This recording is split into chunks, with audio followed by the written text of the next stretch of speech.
In a world where dragons rule the sky, sea, and land, those who would fight them and win must surpass the limits of normal human strength, set on victory at any cost. Ragna must become powerful to defeat the dragon monarchs. We see a man with white hair standing in front of a dragon without a single strand of fear in his body. With one surge of power from his body, he eliminates the dragon.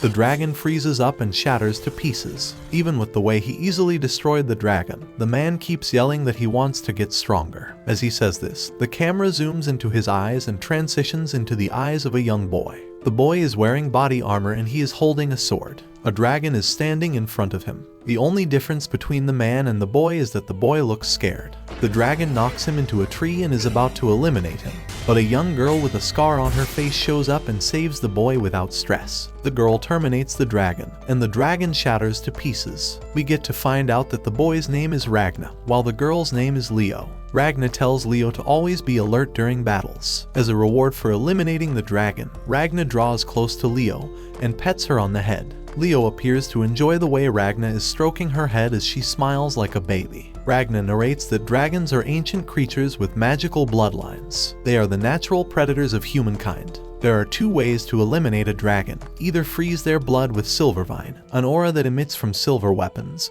or incinerate their bodies with sunlight. After they are done with their current quest, the duo decides to head back to the city. They arrive at the city of Ranabra, which is in the city of Lees. As they walk through the city, you can hear the people talking about Leo. They say she is the most ruthless dragon hunter to have lived. Some say she has killed over 30 dragons, while some say it is over 50. What amazes people the most is that Leo is very tiny. Leo and Ragna soon get to the guild hall, where there are other dragon hunters. In the present, Ragna and Leo go to the reward center to collect their reward. Leo is only 12 years old, and she is a top-notch dragon hunter. There is no doubt that she will get stronger the more she hunts dragons. After collecting their reward, the duo sits down to have a meal together. Leo is the center of attraction inside the hall. Just then, a guy named Syke starts to trash-talk Ragna. He calls him a parasite who only benefits from Leo's success. Size is ranked second when it comes to dragon kills. Sykes takes it too far and leaves his seat to meet Ragna. He continues to say hurtful things to him, until Leo interferes and threatens him. She draws her sword on him, and he quickly sits down out of fear. With the way she spoke, it turns out that she only prefers Ragna and she doesn't want anyone else to interfere in their relationship. After putting fear in Sykes, she and Ragna start to leave. The duo talks about bathing when they get to the inn. This comes as a great shock to Sykes because he cannot believe that the duo bathe together. They get to the inn, and Ragna lays Leo to sleep. Once she is asleep, Ragna leaves the room to train outside. He wants to become strong so he can be useful to Leo. He doesn't want Leo to be the one doing all the work. Even if he is not on Leo's level, he wants to get much stronger than he currently is. Just then, the man from the first scene appears behind him and tells him that he will never get stronger. He adds that Ragna will also lose Leo. This immediately puts Ragna in a vision-like state where he sees Leo dying and he can't do anything to help. He wakes back up to realize that the white-haired man is gone. What he just saw and heard gives Ragna the chills, but he doesn't know what to do yet. The next day, Ragna tells Leo that he is going to make a special meal for her, and this makes her happy. The inn owner has granted him the opportunity to use the kitchen to prepare any meal he wants. After making the meal and Leo eats, she falls asleep. Ragna carries her and lays her to sleep. The next day, Ragna and Leo get to the guild hall to find out that there is no single quest available. There have also been very few dragons lately. Since they have nothing to do, Ragna decides to groom Leo. He cuts her hair. As he does so, he sees the same vision where Leo dies again. He sleeps, and he sees the same vision again. 3 days later, which is the 26th, Ragna goes to the usual location where he is training for another training session. He is now getting more worried that the vision might come to pass. He is now training harder because he doesn't want to lose Leo. However, the white-haired man's voice keeps ringing in his head that he will lose Leo. Up next, Ragna and Leo hear from other dragon hunters that there is a city in the east named Donapiru that has not been attacked by dragons for the past decade. It is also said that most of the dragons have migrated to that side. This is the reason there have been a few quests lately. Leo says there is a famous pastry shop in Donapiru. Leo wants them to go there after they are done hunting dragons. While they are discussing this, Ragna zones out. He starts thinking of the vision. Leo snaps him back to reality and asks him what has gotten him worked up for the past couple of days. She notices that Ragna has been working harder than before. Ragna then reveals that he is working hard to become useful for Leo. Leo then tells Ragna not to stress himself. She has the belief that Leo will become stronger one day. She doesn't know when, but she knows for sure that the day will come. She can feel it in her. She says she assures Ragna that she will protect him till that day comes. Ragna is happy, and he buries his head in Leo's chest. He starts to narrate the journey of how he met Leo. Ragna was with his parents at the age of 3 when dragons ate his parents. Some relatives took him in after this, but dragons ate them too. A wealthy man bought Ragna, but the dragons burned down his estate too. It now appears that Ragna is cursed. Everyone around him gets eliminated by dragons, but he always manages to survive. He was being picked on by some guys for being cursed. One day when Leo showed up, she saved him from his oppressors and offered him the chance to hunt dragons with him. Ragna doesn't want to accept the offer because he believes that Leo will die if she stays around him. Leo assures Ragna that she can take care of herself. A dragon showed up, and Leo eliminated it with ease. This was when it dawned on Ragna that Leo was exceptionally strong. Leo thought he couldn't die. On February 27th, the dragon hunters received a report that Danapiru had fallen. Sykes explains to Leo that a horde of dragons attacked the city, and there has not been communication from the city since then. The kingdom has issued an emergency quest to eliminate the dragon horde that attacked Donir. Just then, Ragna starts to feel a tingling sensation, and he freezes up. Leo runs outside to find out that a horde of dragons is approaching the city. The city is already on fire. Ragna holds Leo's hand and suggests that they should run away. Ragna is practically shaking as he is saying this. Leo assures Ragna that she won't die, and she runs toward the danger. The soldiers at the checkpoint try to stop the dragons with conventional weapons, but the dragons just cut through them like they are nothing. Someone appears from behind the dragons, and he walks in their middle. It turns out that the man is a superior dragon. He is very powerful, and he eliminates the soldiers in front of him without moving a muscle. He uses red liquid as spikes to impale his enemies. Ragna sees this, and he realizes that Leo died in the spikes. These are the same spikes that impaled Leo in the vision he saw. Without hesitation, he goes after the superior dragon. However, he poses no threat to the man.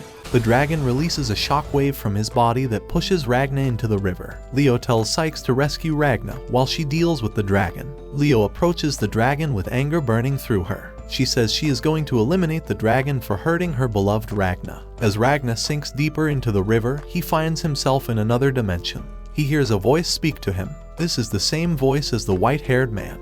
He reveals that Leo died, and Ragna became a vengeful soul. Ragna made new companions, but they all died. He became so powerful that he started eliminating dragons with ease. Ragna continued to push himself harder until he was so powerful beyond human limits. The white-haired man reveals that he is Ragna's future self. Ragna's future self berates him for being weak. He says Ragna should have become stronger if he wanted to save Leo. If Leo was truly important to you, you would have done everything possible to become stronger. He says Ragna's future self reveals that he is now very strong and can stand against powerful dragons and defeat them. He can now protect everything dear to him, but he has nothing left for him to protect. Then Ragna approaches him and asks him to give him all the power he has because he no longer needs it anymore. Ragna can still protect Leo with the power his future self now holds. His future self agrees and pushes his sword into Ragna to transfer all his powers to him. Sykes has carried Ragna out of the water, and he can see him struggling on the ground as the power transition is happening. There is a price to pay for the power that Ragna just received, but he doesn't care. He just wants to save Leo with this. Ragna receives all the power from his future self, and the current future is shattered to pieces. Leo is still busy fighting the superior dragon, but she is exhausted already. She asks the superior dragon if he is by any chance the Dragon Lord. This question angers the superior dragon. He says he is nowhere near the Dragon Lord. His name is Grimwelt. He is the 10th seed of the line of the wing. He is the lowest of what humans call superior dragons. He then reveals the reason why the city and the kingdom will be destroyed. He reveals that there is a divine being that the dragons worship. The dragon's divine being relishes the sweet dishes that humans create as offerings. This particular dragon divine being was fond of a shop in Danapiru. He was a loyal patron of this pastry shop. The pastry shop was robbed, and it went out of business. The Dragon Lord was saddened by this, and he ordered the dragons to lay waste to the kingdom. This is the reason the dragons are now attacking the cities. He says dragon hunters are no match for them. He is about to eliminate Leo, but he feels something approaching him from behind. It is none other than Ragna. He is now emitting a great amount of silver from his body. He eliminates all the dragons in front of him without stress. It turns out that his future self Silver Sword is now part of him. The sword has fused with him, and his whole body is typically a weapon. He has surpassed the human limit, and he can sit silverine from his body at will. This is the pinnacle of dragon annihilation. The new technique he just developed is called the Silvervine Battle Arts. Ragna approaches Grim, and the superior dragon is shocked that he is afraid of a mere human. The fear sensation appears to be the type he feels whenever he is in front of their leaders. He regains his balance and says that he cannot be afraid of a mere human. He transforms into his dragon self so he can easily attack Ragna. However, he discovers that he is not on par with Ragna. Ragna defeats him, and the rest of the dragons with just a single blow. Everywhere becomes clearer the moment Ragna defeats the dragons. Everyone remains in shock as to what just happened. Ragna runs to Leo and hugs her. He cries while holding her. He is glad that Leo survived, but he is also sad that his future self worked so hard but he didn't get to see Leo again. Ragna knows his life story, and he knows how much he misses Leo. Meanwhile, Ragna's future self is seen in a time dimension. The room is filled with clock motors. He is standing in front of a woman. The woman has a crown on her head, and she has two different eye colors. It appears that the woman was the one who gave Ragna his powers. They are working together toward a world with no dragons. There is also a repercussion for the powers he has been given. It appears that the woman is also a future self of herself. Their mission's success now depends on their past selves. We then get to find out that several other cities were also attacked that same day. On that same day, the Reaper of the Dragonkind is born, and he is none other than Ragna. Later on, Ragna wakes up to see Leo beside him. He is very happy to see her. He soon finds out that he is in Sykes' house. The inn is destroyed, and this is the reason Ragna and Leo are in Sykes' house. Ragna suggests that they leave the country because the Dragon Lord already ordered that the kingdom be destroyed. The dragons take their lord's words as a law, and they will not rest until they have carried out his wish. Ragna believes that the dragons will not come after them if they manage to cross the border. Sykes then asks Ragna if he is the same person he knew. The Ragna he knew was weak, but now the Ragna he knew was very strong. Ragna gets tired and he sleeps off before he can even give Sykes an answer. Leo says Ragna must have been exhausted from the amount of power he has used. As Ragna goes to sleep, he keeps calling out Leo's name. Leo can see that Ragna is worried about him. Just then, Sykes and Leo find out that the forest is attacking. The forest is coming close to the city. This is just the beginning of the tale. Meanwhile, in the forest, we see that a superior dragon named Temruogtaf is behind the attack. He has a chef who brings in food, and they nervously wait to see his reactions. He turns out to be delighted by the dish, and the chef is relieved. But Temru notes that it still isn't as good as human meat, so he bites down on the man. He then grabs the two women and eats them as well. He turns his attention to the last girl, noting that since their god has commanded them, he is free to eat every person in the country. Meanwhile, we see Sykes running through the kingdom as he slashes through the tree roots. He notices that they freeze, so he realizes that a dragon is behind the attack.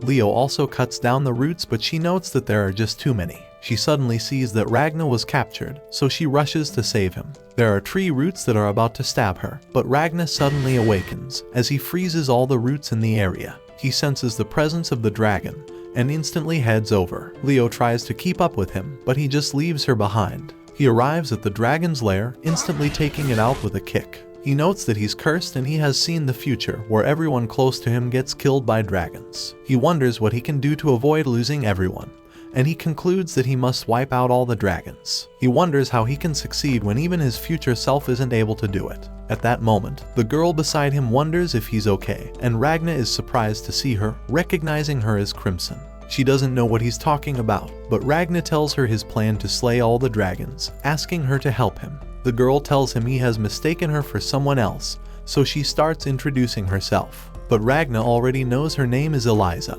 and she's a 14-year-old boy from a farming village who was attacked by a dragon. He knows that this is just her cover story, as he reveals he has met her future self. But the girl still says she doesn't know what he's talking about, saying her name is Eliza. Ragna claims she is Crimson, the former dragon monarch of the Wing bloodline, but she was branded a traitor after trying to kill the dragon. We learn that she was the one who linked the future to the present and the one who allowed Ragna's future self to give him his power. He isn't sure why, but he knows her goal is to wipe out all dragons, including herself. He tells her they need to work together to achieve the goal of their future selves. The girl is about to take his hand, but she suddenly slaps him instead, insulted that he called her a man as well as a dragon.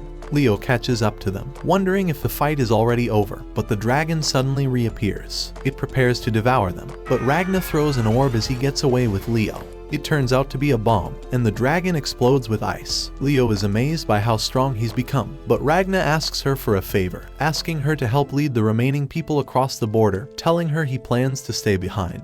Leo refuses to leave him, insisting that they stick together. He tells her it will be dangerous if she stays, but she thinks that it's just a normal part of being a dragon hunter. However, he tells her that she's just too weak and that she'll die if she stays with him. Leo is devastated hearing this, and she even swings her sword at him, but he stops it with a single finger and he knocks her out.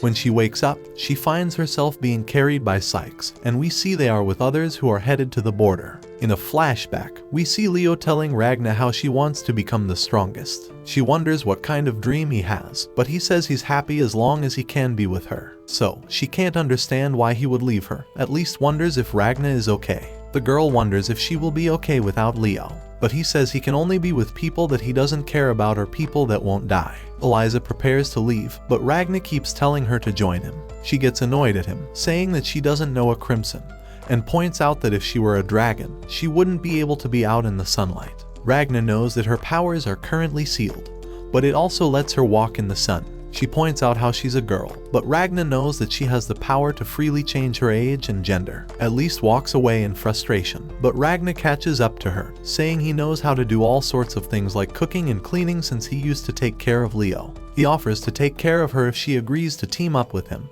but she just thinks he's a weirdo. She turns him down, but Ragna suddenly collapses with a heavy fever. We see the future Ragna on the day he first met Crimson. She's impressed by his power, but when she introduces herself as a dragon monarch, Ragna instantly kills her. However, she just reappears, telling him they should join forces. He kills her again, but she just reappears, telling him she can use his powers more effectively than himself. Back in the present, Ragna wakes up, and we see that Elise took care of him. We learn that while he was unconscious, Eliza examined his body, finding the silver vine that he could generate and his insane level of potential. She gets excited thinking about killing dragons with him, but they suddenly notice a horde of dragons flying towards the border. Elise thinks that they must be going after all the other people, so Ragna quickly grabs her and he rushes after them. Ragna is prepared to take orders from her, but she still insists that she isn't Crimson. But she does tell him to kill all the dragons. He kicks one of the dragons out of the sky, and the others land to confront him. Using his silvering technique, he creates multiple swords, and he launches them at a dragon, instantly freezing it.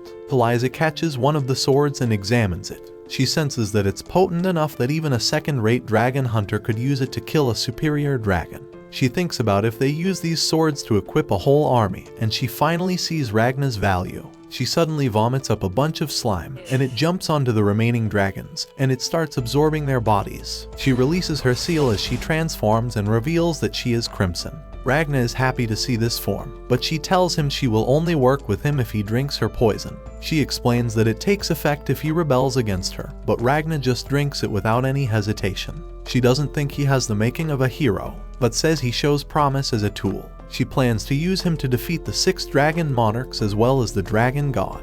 And after everything is settled, she plans for him to finish her as well. And after everything is settled, Crimson Slime takes on a human form and accuses Ragna of being disrespectful towards his master. Ragna is happy to see him, but Slime notes it's their first time meeting, telling Ragna he needs to show him respect as well. Crimson breaks up the commotion, and she asks Ragna about what happens in the future, but he isn't able to tell her anything. She starts to lose faith in him. He says that his memories are vague, and he needs specific triggers for him to remember them. Crimson begins to doubt his capabilities, but he assures her that she can rely on his power, because his silverine battle arts are in his body rather than his mind. We see a group of dragon hunters as they get attacked by dragons, and they try to help the other people escape, but they start to get overwhelmed. A truck suddenly arrives, and Ragna jumps out, taking out the dragons. He manages to save everyone, but Crimson decides to use them to test his powers. She introduces him as Ragna the Reaper, saying he has killed several superior dragons,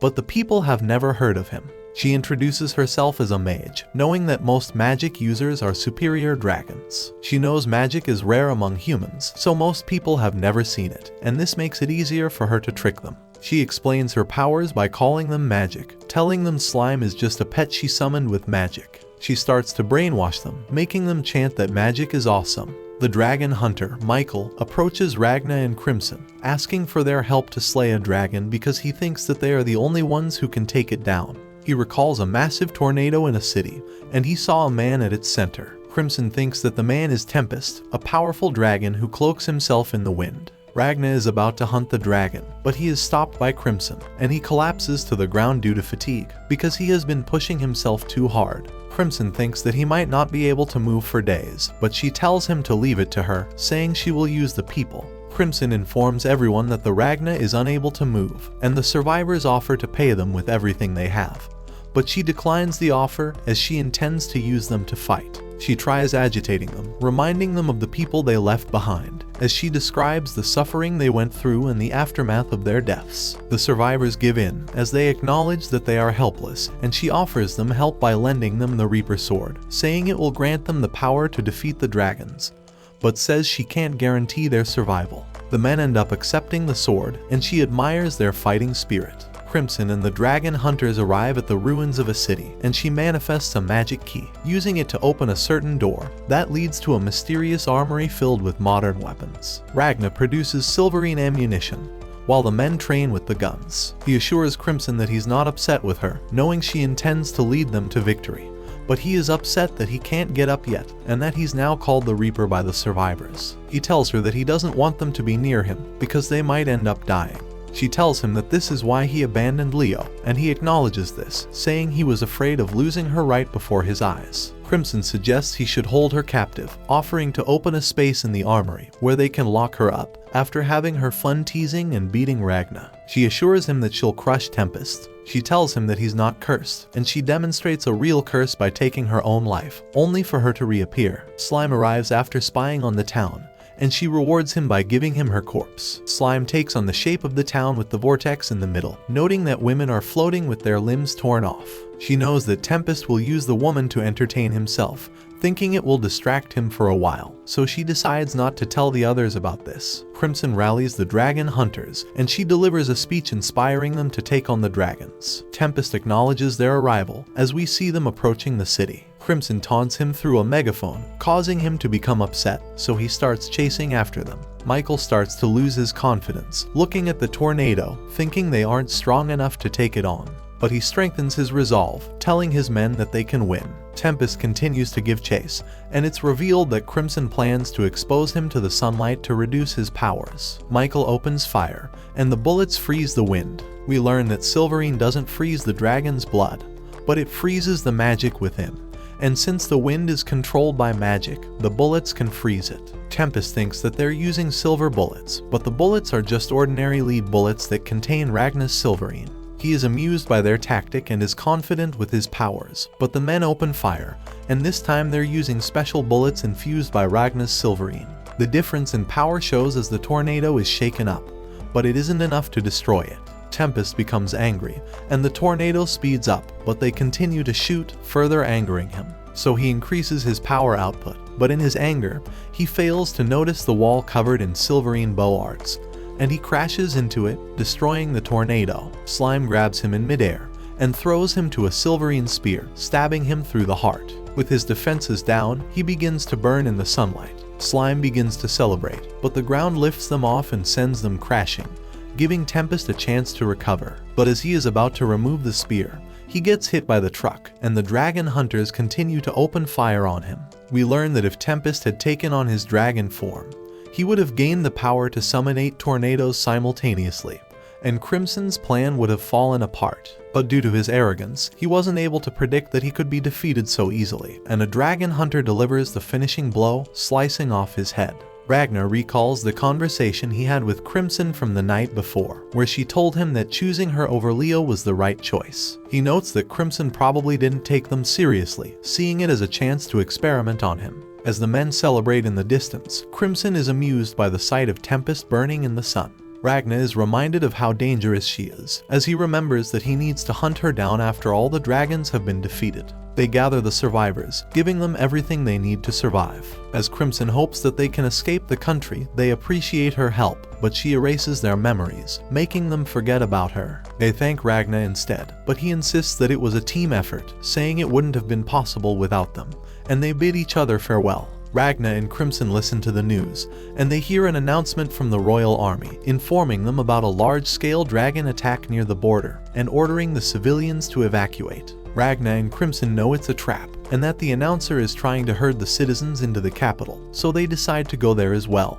5 days earlier, the king learns how Donapiru was destroyed by a lightning storm, and dragons wiped out all the soldiers stationed there. The king orders his men to gather the troops stationed in the other areas and recruit dragon hunters into their army, ordering them to avoid superior dragons. This incident reminds the king of what happened 20 years ago when Donapiru was attacked by the Garnishan army, but they were saved when dragons arrived to destroy the army with lightning. So the king wonders why they are now being attacked. We learn that a barrier is protecting the capital, but he knows that superior dragons are extremely powerful. He is suddenly visited by an angel who introduces herself as Ultimacia, the winged monarch, apologizing for the sudden intrusion. The king wonders how she passed through the barrier, which works by emitting sunlight accumulated during the day at nighttime to keep the dragons away. She assures the king that the barrier is fully functional, and she's just bearing the heat to talk to him. The king is bewildered by this, but notes that Ultimacia has no record of publicly taking action.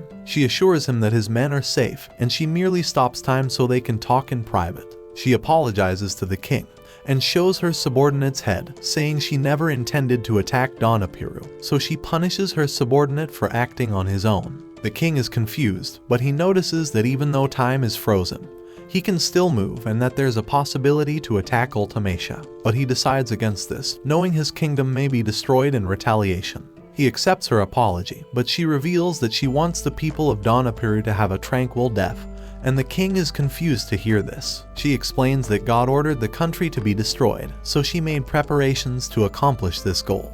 But she was hindered when her subordinate destroyed Donapiru. She knows that people are seeking refuge, saying she can't let them leave, so she orders her men to attack the towns near the country's border so that they won't be able to escape. The king begs her to order her men to stop, but she tells him that she can't, saying the battle is going to be a one-sided bloodbath. The king is left with no choice but to kill her, so he prepares to attack her with his. We see all the power in the capital being drained, as the barrier protecting the capital is converted into a weapon. He aims at Ultimacia, intending to kill her, but her subordinate Borgias attacks him. She reminds Borgias that he was not supposed to kill the king, but he assures her that the king is still alive. She reverses time, restoring the king's body, and she apologizes to the king for Borgias' action. The king is afraid because he still remembers what happened, so he realizes that he has no chance against them. She tells him that there is no way for the people in his country to escape their deaths, because God wants them dead. She asks the king for his cooperation to help ensure that his people die without suffering, and he ends up agreeing to this. Back in the present, the civilians evacuate to the royal capital, and the king's advisor reveals that there are too many refugees, saying it won't be wise to accept more. But the king tells him not to think about the future, as Kamui mocks him, saying he has no guts. Ultimacia tells him that their plan has begun, so they will be able to give the humans a peaceful death in 10 days. But she mentions that there is a problem, because one of her subordinates was killed by Princess Starlia, and 3 superior dragons were eliminated by an unknown force. She blames Kamui for their deaths, saying she won't forgive his recklessness, but he wants to make it up to her, so she returns his heart, telling him that his punishment has been suspended, and she orders him to help deal with the situation. We see a scene from Ragna's future as he is defeated by the superior dragons. They discuss what to do with him, thinking they should eliminate him. He feels pathetic, wondering why he's still alive as he thinks about giving up. But Kamui knows that he wants to die, so he decides against killing him because he wants Ragna's suffering to continue.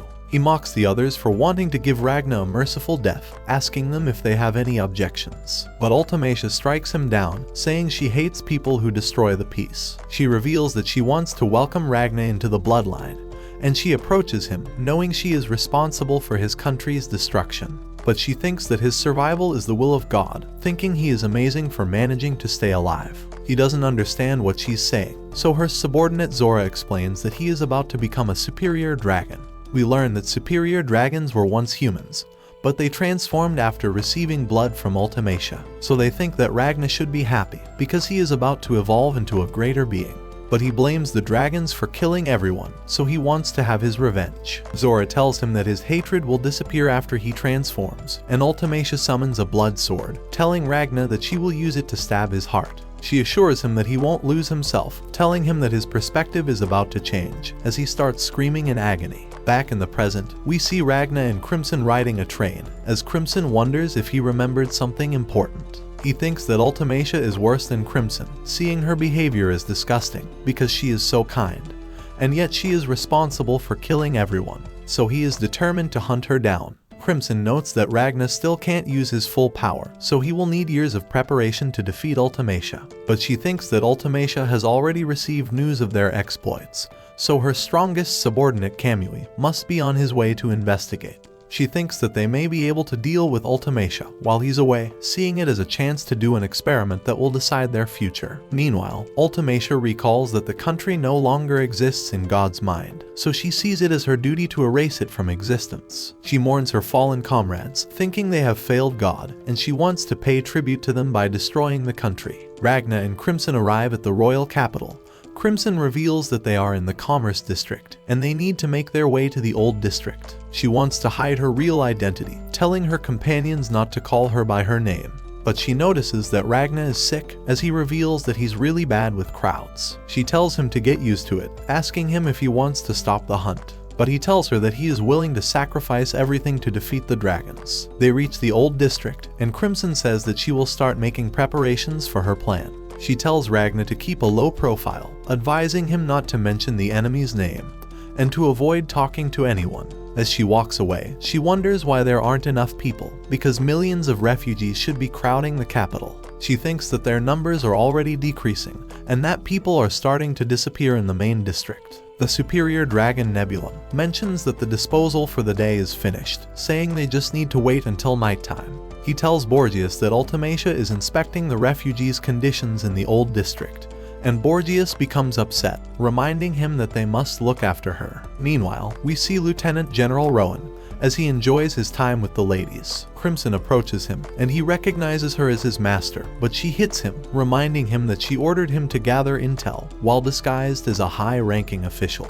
But he is wasting his time with the ladies. We learn that he is a golem, and her servant Chimera joins them, ready to receive orders from her. She tells Chimera to make Ultimacia clash with Ragna, thinking they can defeat her. A crowd gathers before the soldiers who release the curtains, revealing the corpses of dragons. A soldier tells them that their country is being attacked by dragons, but he tells them not to worry, because the royal army is winning against the dragons. He promises the people that they will be able to return to a peaceful life, and they are happy to hear this, praising the royal family. But Ragna knows that this is a trap, so he starts walking away. He walks past Ultimacia, and he immediately recognizes her, so he becomes scared. He recalls that Crimson advised him not to go after her alone, but he thinks about taking out his sword. She approaches him, wondering if he is unwell, so he panics, not knowing what to do next. Crimson reveals that she plans to use Ragna to defeat Ultimacia, asking her servants to cooperate with her plan. But Golem thinks they can't defeat Ultimacia because she has the power to manipulate time, thinking Ragna isn't strong enough to defeat her. Chimera calls him a coward, saying they don't need his help, but he asks her a simple math problem, and she struggles to solve it. So he insults her, telling her that even a kid can solve it. He thinks that she can't serve Crimson with her low intelligence, but Crimson tells him to stop, reminding him that she created them, so they shouldn't insult each other. He shows them a recording of when Ultimacia reversed time, and Crimson admits that her power is impressive, but she knows that it isn't invincible. Meanwhile, Kamui attacks Michael's group, saying he can't believe that they defeated Tempest. Michael realizes that he is stronger than Tempest, and he asks them about their silver swords, preparing to take them out. We return to Ragna as Ultimacia wonders what's wrong with him. Slime tells her to stay away from Ragna because the crowd makes him sick, and he chooses not to fight her, telling her not to worry about him. She apologizes for jumping to conclusions, as he thinks that he may have made the right decision because he shouldn't act on his own. Slime tells her that she doesn't smell like a human, asking her if he can lick her face, but a boy stops him, and she reveals that she is helping him find his parents. Ragna knows that she is responsible for countless deaths, so he asks her why she's doing this, but she says that she doesn't need a reason to be kind. He is about to walk away when Nebulum suddenly appears, telling her that Borgias is angry. He says that Ragna looks like a dragon hunter, but she tells him that Ragna is just sick because of the crowd. He realizes that he isn't so different, so she thinks about finding a place that isn't too crowded. Chimera and Golem continue to watch the recording, and Chimera wonders why Ultimacia resumed time when she decided to reverse it. Golem thinks that it's because her power has limitations, and Crimson agrees with him, saying she can't stop and rewind time simultaneously. Crimson reveals that this is her weakness, explaining that they can keep destroying her body so that she will be forced to rewind time, and she will eventually run out of magic. Crimson thinks that Ragna can take her on, as she recalls the conversation she had with him, where he mentioned that their future selves were able to defeat Ultimacia, so she knows that they can win against her. Crimson mentions that Nebulum and Borgias might interfere, so she orders her servants to deal with them. We see Ragna walking in an alley as he continues to wonder if he made the right decision, knowing his future self would have attacked Ultimacia. He recalls Crimson's orders, knowing he was able to maintain his composure, but he wonders why he feels terrible. Slime reveals that he can contact Crimson, but Ragna says that he has found the target, and he wanders off on his own. Meanwhile, Crimson reveals that she's been giving Ragna subliminal messages, thinking she will be able to manipulate him in the future, because he's just a man with extraordinary powers. She is about to tell her servants about her plan, but Slime calls her, telling her that Ragna has betrayed them. Ultimacia helps the boy reunite with his parents, but she asks Nebulum if the boy's family is included in today's list, and he confirms this, saying they are scheduled to disappear. Ragna overhears this, and he continues to listen in, as Nebulum explains that he can make the people in his barrier disappear without suffering. Ultimacia thinks that the humans are doomed, but she wants them to be happy before they disappear. She adds that displaying the dragon's corpses was very effective, because it gave them peace of mind, but she realizes that Ragna has returned, and he tells her that her behavior makes him sick. He admits that he is angry, and his resolve to defeat the dragons is so strong that he is ashamed of himself for choosing to walk away. Ultimacia tells him that she doesn't understand what he's saying, but Nebulum's body crumbles as Ragna prepares for battle. She realizes that he's an enemy, so she decides to stop time, but he rushes to her, slicing her into pieces. She reverses time, restoring her body, but before she can do anything, he punches her with all his might, blowing her away. He continues his onslaught, preventing her from stopping time, so she tries to counterattack, but he launches her into the air and blows her away. She unleashes a fire blast, but he throws Silverine swords, stabbing her repeatedly. She struggles to keep up with him, unable to defend herself, and he tells her that the greatest kindness she can do for the people is to die by his hands. We then get a look back to the future just after the Ragna is stabbed by Ultimacia's sword that transforms humans into dragons.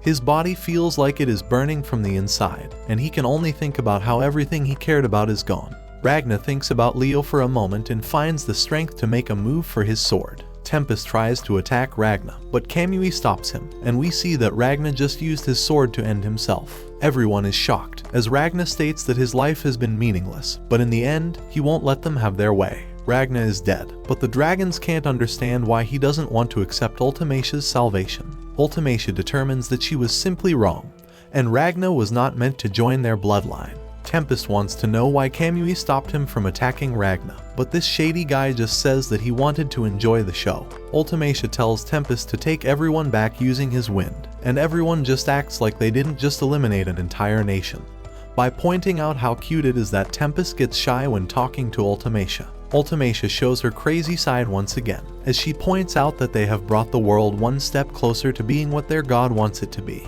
After they leave, and a very different looking golem appears. Slime says that he found some trash, but Crimson arrives to explain that she will decide what's trash. She doesn't know Ragna at this point in the future, but she is amazed to see what he has done. This stranger froze his own heart and stopped himself from becoming a member of the dragon bloodline. Crimson can't believe that a human who was given the dragon's blood was able to resist its control, and tells Golem to take him with them. Golem wonders if she intends to dissect him, but she shocks them when she reveals that she will be reviving him. Back to the present, Crimson is so furious at Ragna for deviating from her plan, that she just keeps repeating the words "darn you" over and over again. The odds of him running into Ultimacia are so low that she begins to wonder if she's cursed. Crimson calms herself down though, and reminds herself that the original point of this plan was to assess Ragna's power anyway. If Ragna manages to win, then that's fine. And if things go bad, then she can just deal with it. She has a good laugh though, as she determines that Ragna is different this time around. Just then, Chimera reports that Ragna has the upper hand in the fight, and there are no signs of the other two superior dragons. Crimson thinks about how the barrier around the city has gone down, and wonders if Nebulum is dead. She tells Slime to head to the nearest place that smells mouth-watering to him, just as Golem informs her that the superior dragon Borgias has left the castle. Golem is shocked to hear that Crimson wants him to eliminate Borgias on his own, since he is not in his ideal body. He would much rather use his combat body, since his normal body is limited, but there's no time for him to change. He isn't sure if he can kill Borgias in this body, but Crimson explains that he just needs to stall him. He prepares to leave, as he explains that the installation for something was complete, but he prays that he won't have to use it. After he leaves, Crimson thinks about how every part of her plan will fall apart if Ultimacia does one specific thing, but it will only happen if Ragna pushes her that far. Back at the fight, Ragna is dominating with his immense power, and Ultimacia wonders if she has died too many times. Ragna's attack is endless, and she thinks about how she doesn't have enough time to rewind. Just then, Borgias apologizes for taking so long, and he absorbs all the blood in the castle so that he can fire his cannon. He asks Ultimacia to forgive him, as she will be caught in the blast. He prepares the immense attack, but is shocked when his arm gets blasted off. It was Golem, and he moved to his next destination, while admiring how this new team member of his was dominating the fight. He begins to think that Ragna might win, but is shocked when Ragna is caught in a barrier. Ragna can't move, and he is stunned to see that Nebulum is still alive. Nebulum created the barrier, but he is in distress as he realizes that the freezing power of Ragna Silverine is off the charts. Nebulum struggles to stay alive, but he knows that he just needs to buy another second for Ultimacia. Ultimacia uses this time to rewind her body, and uses her blood to engulf Ragna to buy her more time. Ragna refuses to be underestimated though, and unleashes the full power of his Silverine. Nebulum is determined to hold on for just one more second. He is prepared to sacrifice his life for it, but unfortunately for him, Slime is standing right there, and he eats him. Ultimacia does manage to fix her body, and she prepares to end Ragna's life. Unfortunately for her though, our boy is ready too, and he unleashes a devastating attack that shreds her to pieces again. Ultimacia has visions of Kamui, and can't understand why. He once pointed out that it takes her 1/10 of a second to stop time, but that is too long. They live in a world where this amount of time is the difference between killing and being killed, especially when fighting against people like him, who have attained an insane level of power. This includes Ragna, as his attack sends Ultimacia flying. Ragna's power isn't even at its peak, as he points out that they are outside the capital now, so he doesn't need to hold back anymore. Ragna pulverizes her, and she thinks about how Kamui told her that she will need him by her side if she ever encounters someone as powerful as him. However, if he isn't there, then he told her that she shouldn't hesitate to use her trump card. Ultimacia uses this power of hers, and we see that time has reversed, and Ragna is back at the dragon burning demonstration. Ragna has no clue that that time has been reversed, but is certain that something is wrong. He knows that he needs to do something, but he can't figure out what that is. Just then, Ultimacia appears as if she has just stopped time. It takes a colossal amount of magic to rewind the world, so it's rarely done. Ragna is so much of a threat that she feels real death closing in on her, so she has no choice. However, the battle is over now. Ultimacia foolishly takes a moment to wonder who he is. His deep hatred for her was apparent, but she didn't know why. Ultimacia desperately wants to know, but there will be no chance for that, as she plans to have Ragna look right into Death's eyes. Ultimacia moves all the innocent people out of the way, as she continues to behave like she cares about them, and wonders if she should remove the child sitting on Ragna's shoulders. However, she is in disbelief when she thinks that she saw Ragna move. This is impossible though, as he simply cannot be able to move. She is certain that she was imagining it, and is surprised when Nebulum appears from nowhere to smash Ragna. Nebulum is furious at him for how badly he hurt Ultimacia, and punches Ragna hard. Ultimacia is glad to see that Ragna isn't moving, and determines that she just imagined it. She stops Nebulum to point out that his hands are melting, and realizes that it's because the liquid that Slime is made of is acid. Nebulum points out that they still need to finish off Ragna, but Ultimacia isn't concerned, as she studied him well when he was beating down on her. She points out that Ragna absolutely dominated the fight, and even now, Nebulum beat him so badly, but none of his wounds are fatal. It's as if Ragna's body itself is a silver sword. He is currently not shrouded in silverine, but she believes the source of his power is within his body. He's pretty resistant to magic, and it seems like only magic with world-shattering power would be effective against him. Dragons are weakened by sunlight, so anything they do now won't work, and they need to come up with something else. She tells Borgias to contact one individual that she has permitted to move into this frozen world. Nebulum and Borgias are two of them, and the third is King. She predicts that the King's barrier laser weapon will be much more effective than a magical attack, so she wants him to fire it at Ragna. Borgias reveals that there is at least one more enemy in the city, so Ultimacia decides to handle them. After Nebulum is worried about something, Ultimacia has a lot of faith in him, and asks him to put up a barrier to protect the people in the area. She is uncertain of just how much damage the beam of light will cause, so Nebulum does as she says. Ultimacia can't shake this strange feeling, though even though Ragna is her enemy, she can't help but feel affection toward him. It's similar to what she feels for those in her bloodline.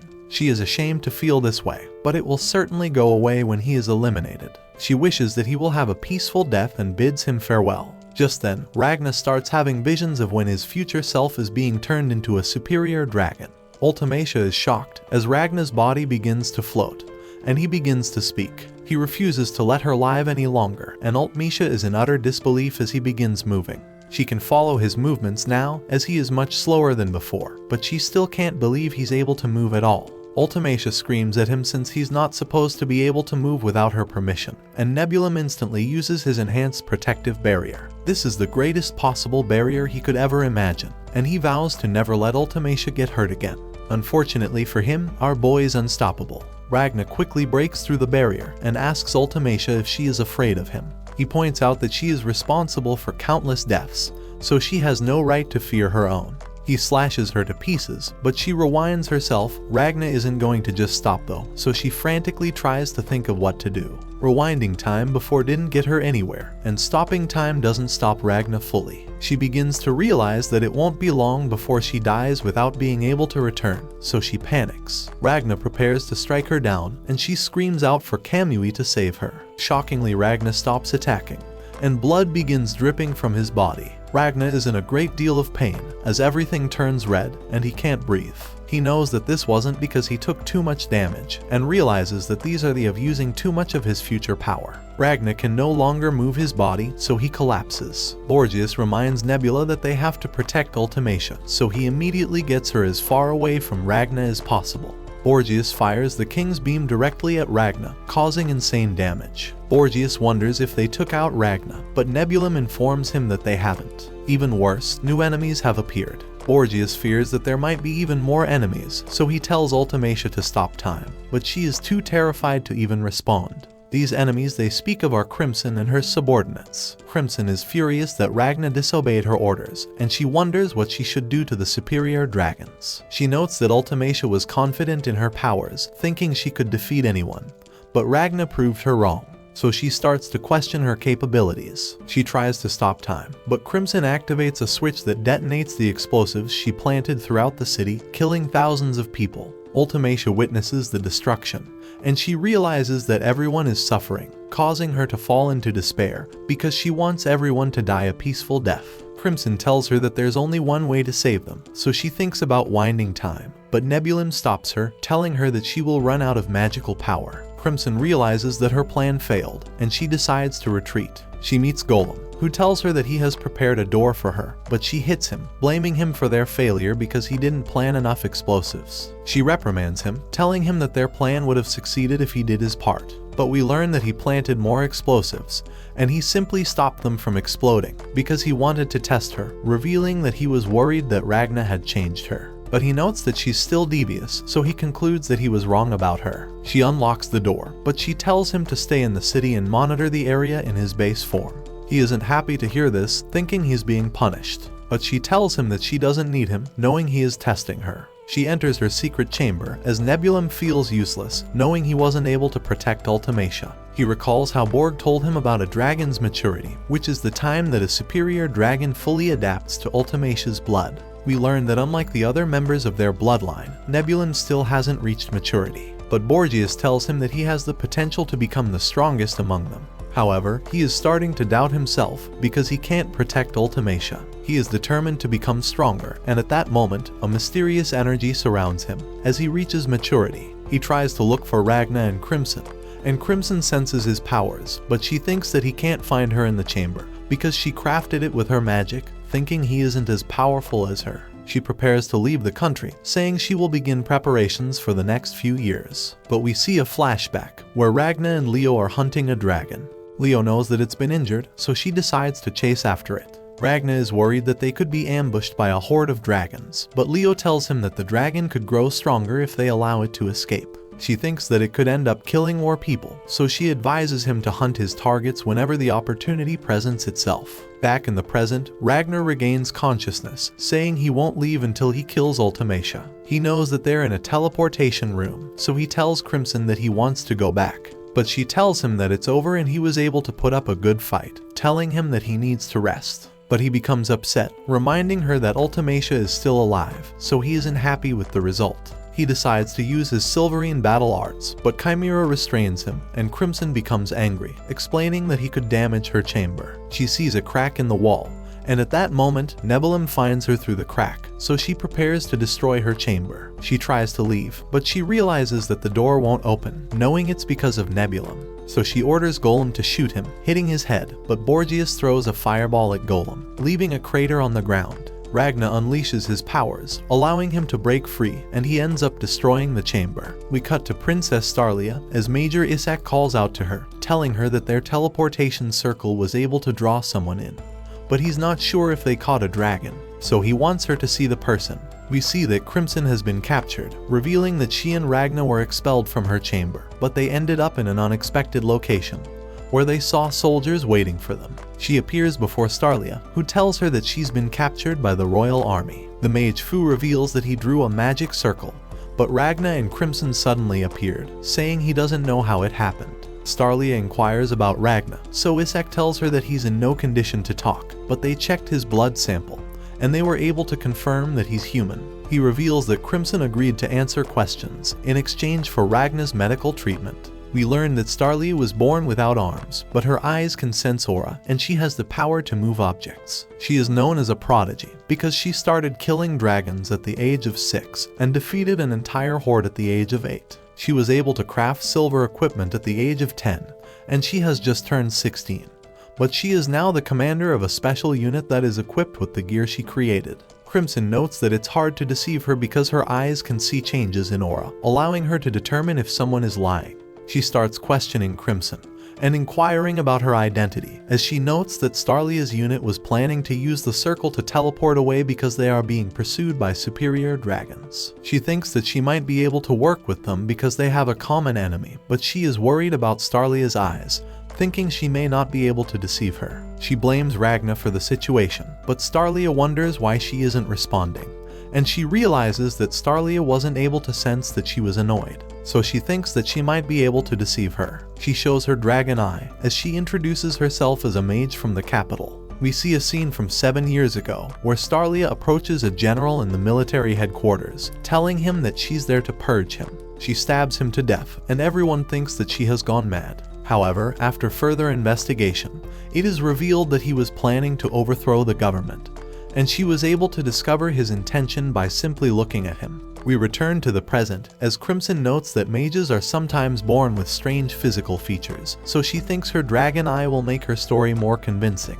She tells them that the capital is being attacked by dragons, as she controls her aura, trying to convince Starlia that she's telling the truth. She claims that Ragna is her servant, and she used teleport magic to escape the capital, but she somehow ended up in their magic circle. She thinks that she was able to convince them, but Starlia calls her a good liar. She knows that it's possible to control the fluctuations in the aura, though she doesn't rely on it, revealing that she uses the aura's color to judge if someone is lying. She explains that liars have a red aura, and she sees the color of Crimson's aura, revealing that it's not red, but she finds it suspicious. She tells Crimson to hold her sword, saying she has taken a liking to her, so she has decided to give her a weapon. But as Crimson touches it, Starlia tells her to give it back, explaining that she can sense someone's true nature through silver. She mentions the Swordmaster Garm, saying his true nature is that he has become one with his sword because of his intense training, and she finds this amazing, saying she wants to marry someone like him. She explains that a person's true nature is formed by life experiences, and she reveals that Crimson is surrounded by death, wondering how many people she has killed. Starlia orders her men to draw their swords, and Crimson begs Fu to help her, but he refuses, telling her that they trust Starlia's intuition. Starlia is about to strike her down, but Ragna saves her, saying he must defeat her. Isak wonders where he came from, and he sees Garm lying on the ground, realizing that he has been defeated. Starlia loses her composure because she sees Ragna's true nature, which is a sword with a man's body. Her soldiers become angry, thinking Ragna did something to her, so they attack him, but he easily defeats them. Starlia sees him as the perfect fusion of human and Silverine, thinking he's the strongest being alive. In a flashback, we see Starlia with her tutor Naza, who informs her that her engagement has been called off, but she doesn't care, saying she doesn't want to get married. Naza is upset, revealing that she will receive a reward if Starlia gets married, so she implores her to marry someone. But Starlia says that she will only marry a man if she completely falls in love with him. Back in the present, Naza notes Starlia's reaction as she stares at Ragna, thinking he's perfect for her. He tries to talk to her, but she becomes nervous, thinking she's being weird. Crimson tells him what to say, and he implores them to spare her, promising to obey their orders. They end up in a prison cell, as Isak tells them to wait until Starlia decides what to do with them. Crimson attacks Ragna, wondering why he interfered with her plan. But he tells her that he doesn't want to run because Ultimacia will kill more people if they don't hunt her down. Crimson reminds him that he lost, so she tries to save him. But he ended up destroying her chamber, and she doesn't know what happened to Golem and Chimera. He inquires about Slime, and she sees a part of him on Ragna's body. She uses it to revive him, but he is smaller than he used to be, and she blames Ragna for this, saying they just lost a valuable asset. She reveals that they're in an underground military facility, but she knows that they're not safe there, saying everyone is in danger. We see a group of civilians wanting to leave the base, and we learn that they are forced to stay there, because Star's unit knows about the radio podcast, thinking the civilians would fall for the trap. Isak wants to keep the presence of Ragna and Crimson confidential, knowing they are too strong for the unit to contain, so he doesn't want the others to know about them. But at that moment, the swordsman Christopher and Shin ask him if Garm lost to Ragna. Christopher explains that they saw Garm crying in the corridor because he is known as the strongest swordsman in the country. But he lost to Ragna, who isn't even half his age. Meanwhile, we see Starlia thinking about Ragna when Naza attacks her, causing her to crash to the ground. Naza tells her that she wasn't able to dodge it because she has fallen in love with Ragna. She admits that she likes him because he looks like a perfect sword, and Naza says that she's happy for her. She reveals that their unit is composed of the strongest fighters in the country, but she thinks that they're nothing without Starlia. She tells Starlia that her leadership brings them together, so she can't allow her feelings to prevent her from fulfilling her duties. We see Ultimacia talking to the dragon god, saying she was defeated by Ragna, but she promises to accomplish her goal. God approaches her, taking the form of her sister and asking her why she didn't save her. But Ultimacia wakes up, and she tries to stop time. But she's only able to maintain it for a few seconds, so she realizes that something's wrong with her. Starlia holds a meeting with her men, and Christopher reports that the dragons are behaving strangely, because they aren't attacking, and they seem to be preoccupied. Starlia finds this strange, but thinks it's a good opportunity for them if the superior dragons are busy. She asks her other major Majorca about how long it will take to prepare a teleportation circle, and she mentions it will take a day. Starlia notes that their country is already lost, because all of their cities have fallen, so the only thing they can do is flee the country with the 15 citizens they managed to save. She is determined to survive no matter what. But Ragna and Crimson appear, and Starlia becomes flustered. Crimson offers to help them escape, noting that they don't stand a chance by themselves, because the difference in strength between them and their adversary is too much, saying they will all die if they don't work together. Starlia doesn't trust her and doesn't want to work with her, but when Ragna gets close, she covers her eyes and tells them to go back to their cell. Crimson reveals they are up against the superior dragon Zora, the 6th seed of the Wing bloodline. She tells them about his powers of chemical synthesis, which allow him to make drugs that can instantly kill or hypnotize his targets, and his army is also enhanced by his powers, making them several times stronger than normal. Starlia finds it hard to trust her, so Crimson decides to use Ragna, flustering Starlia once again. In a flashback to their cell, Crimson reveals that the base will be attacked by 10,000 dragons, led by 2 superior dragons, Zora and Tarek Tora. She asks him if Starlia and her group appear in his future and offers him a deal, saying she will use all her power to help them escape if he agrees to give up on Ultimacia for the time being. Ragna goes on to try and convince Starlia. He notes that although Crimson is despicable, her desire to kill dragons can be trusted, which is why he is working with her. Starlia does her best to resist his charm, but she ends up agreeing to work with them. Although she claims she is just using them, she asks about this strange behavior of the dragons. So Crimson reveals how they just fought with Ultimacia in the capital, so all the superior dragons would be rushing back to the capital. We see Zora attacking Borgias, punishing him for failing to protect Ultimacia. Ultimacia is still freaking out, but Kamui returns, bringing her the head of Michael. He mentions Michael said something interesting before he died, but Ultimacia isn't interested, saying it's in poor taste to find amusement in the final words of someone who suffered. Kamui goes on to show her Ragna's swords, and she immediately recognizes his power. He teases her with it, so she ends up using it to cut him. He laughs it off and tells her the reason why she has lost her power to control time, saying it's because she lost her confidence. She wonders what she can do to regain her power, and Kamui tells her she needs to forget her fear, pointing out how she was afraid of the sword at first. But thanks to her rage, she was able to forget her fear and grab it. But when she thinks about Ragna, she thinks it's impossible. Kamui tells her to order him to deal with Ragna for her, saying he can get rid of her fear. But she refuses to command him, saying it was her failure, and their priority now is to destroy the country for their god. Kamui isn't satisfied with her response, pushing her down as he reveals he's pissed off that someone tried to kill his woman. Ultimacia beats him, saying she isn't his woman, and telling him he can do whatever he wants, but he says he wants to be ordered by her, saying he doesn't follow because of her blood, and he doesn't care about their god. But he follows her out of his own volition, telling her she can be herself around him. She thinks about her duty, but Kamui continues to push her to reveal her true feelings. She ends up breaking down, and she orders him to bring her the heads of her enemies. They come out of her room, and the other dragons are glad she is okay, but Nebulum wishes he could be closer to her like Kamui. However, we see Kamui thinking about his final moments with Michael, who tells him that the Reaper will be coming for him. But this gets him excited, thinking there is finally someone who can give him a fight. Thanks for watching my recap. Subscribe and ring the notification bell for future.